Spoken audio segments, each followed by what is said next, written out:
কোনো রকম যত্ন ছাড়া অল্প মাটিতে ফ্রেশ রসুন পাতা আর রসুন পেতে চাইলে কী করবেন, কিভাবে রসুন গাছ লাগাবেন, সেটাই আজকে আমি আপনাদের এই ভিডিওতে জানাবো। হ্যালো এভরিওয়ান, আসসালামু আলাইকুম। এই যে আমার রসুন গাছগুলো দেখতে পাচ্ছেন, এইগুলো কিন্তু আমার ছোট্ট মেয়েটি লাগিয়েছে। তার অনেক ইচ্ছে হচ্ছিল সে গাছ লাগাবে, কিন্তু কি গাছ লাগাবে সেটাই ভেবে পাচ্ছিল না।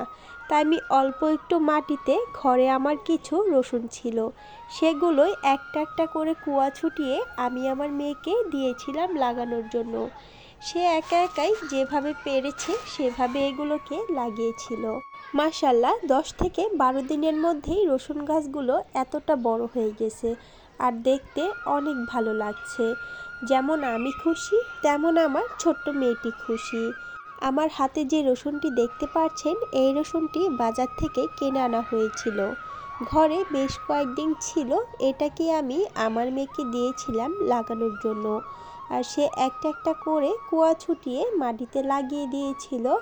লাগানোর 2 থেকে 3 দিনের মধ্যেই গাছ বেরিয়ে গেছে, আর 10 থেকে 15 দিনের মধ্যেই এরকম বড় হয়ে গেছে।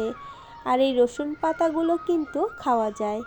এইগুলো লাগানোর পর তেমন কোনো যত্ন নিতে হয় না, 2-1 দিন পর পর একটু পানি দিলেই হয়। আর আমি আমার মেয়েকে ডিমের খোসা দিতে বলেছিলাম, সে যেভাবে পেরেছে সেভাবেই ওপর দিয়ে ছিটিয়ে রেখেছিল। আর আমাদের বাসায় ড্রাগন আনা হয়েছিল, আমার মেয়ে কিছুটা ড্রাগন এখানে ফেলে দিয়েছিল। তাই মাটিতে ড্রাগনের চারা হয়েছে, এই জন্যই আমি রসুন গাছে আর কোনো মাটি দিতে পারছি না। আমার মেয়ে ড্রাগন ফল অনেক পছন্দ করে, যেহেতু ড্রাগন গাছের চারা হয়েছে, সে চাচ্ছে না এই চারাগুলো নষ্ট হয়ে যাক। এর জন্যই আমি এখানে আর মাটি দিতে পারছি না, এখানে আরও কিছুটা মাটির প্রয়োজন আছে। আমাদের রসুন গাছগুলো আপনাদের কাছে কেমন লেগেছে কমেন্ট করে জানিয়ে দেবেন। আজকের ভিডিওটা ছিল এই পর্যন্তই। সবাই ভালো থাকবেন। আল্লাহ হাফেজ।